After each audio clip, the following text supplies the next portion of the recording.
Botham took 5 for 1 in a spell or something. And I was one of the 5 and played a terrible shot.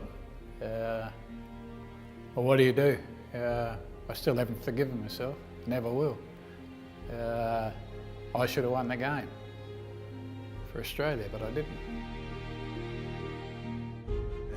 Again, you know, we knew that it's a small total, but it's more the build-up. You know, why England got to 150 ahead. That was the frustrating thing, and it sort of adds to your frustration in that we had England in strife again. They were probably, again, 6 or 7 for, and all the batsmen were out, including Botham. And the scores were tied. So we'd batted once, and they were in their second innings. We'd both batted, and they're in the second innings, 7 wickets down, and only around about our score. So basically 7 for none in their second innings. And they scraped and scrounged out another 150. Then we have to go and chase 150 to win the test. So there was that real sense of frustration that we'd let the game slip again. So yes, leading into our second innings batting, we knew it was going to be hard work. Having won the previous game at Leeds with fewer runs to play with, then the message is always the same. Okay, remember what we did last game, we've got a few more runs to play with this time, we can do it again. But there would have been that feeling, I'm sure, that the pitch was a better pitch in Birmingham. So again, everything has to be right. We were cruising along reasonably well. I can remember batting myself with Graham Yallop, and so we're only, I think, 3 for pretty close to 100. The runs are not flowing. You know, it's a real, real grind to, get to this target. But all of a sudden we started to get to, that sort of, those little targets that you set yourselves. Okay, we've got to 100. We've got wickets in hand, so only another 50 to go. And all they had to do was just bat properly for another hour. And that was the game won, and they're back in control of the series. And yet, when you've got both of them around in that sort of mood, and you've got Brealey saying, just tug in those strings. I never know what Brealey said to both of them, but whatever it was, it certainly worked. As I say, Beefy, when he's in that sort of mood, just senses that there's a chance to do something special. Yeah, I guess all good players are like that. They get their tail up, they can smell the blood, and they seem to perform better. But I never really thought Botham was a great bowler, and I suppose silly me for not thinking he was that good. It was Alan Border got out to John Embry, I think it was, turned and bounced from nowhere and gloved it, and I think it might have been Gatt, who's usually at short leg, took the catch. And that's well bowled. Out of a bit of rough stuff there. Border is gone for 40. And then Mike Brealey suggested I bowl before that, and I said, when you took the wicket, I said, right, I'll have a go now. I think this is the right time. 5 wickets left, 37 needed to win, and Brealey's brought Botham back to bowl at Marsh. Bowled him. 114 for 6.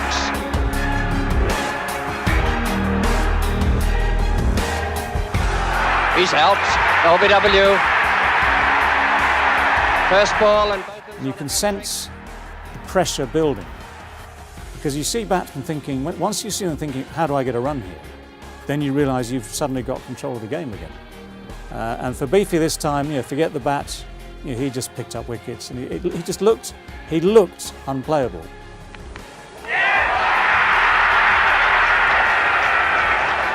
But the ball, we got it reversed, and we didn't realise what we were doing. It just suddenly you think, well, why is it doing that? And the science of reverse swing came a little bit later. Botham again to count. And he's bowled him, and that surely is going to be it. A joyous, triumphant Botham there. Arms aloft again, 121 for 9. You only really think you've got a chance of winning when the final important events take place. So when Botham starts taking wickets, then you suddenly think, well, actually, we've still got half a chance here. What people have to remember, and I think if you ask the Australian players, the thing that they'll tell you was the crowd, the atmosphere. It was chocker, and it's not called the Bull Ring for no reason. And they were right behind England. The noise was deafening. As soon as I started to run in the bowl, It went to a crescendo. It was amazing, absolutely amazing atmosphere. And I think, in fairness, the crowd probably got 3 or 4 of those wickets. That's it this time. He's made sure he's taken 5 wickets. He grabs the stump, and another memorable victory for England. It's history. Within a blink of the eye, he'd taken 5 for none, 5 for 1 or something. We were game over. England are running off the field celebrating, and another game has slipped us by. Just real gut-wrenching stuff to be sitting in the dressing room under those circumstances.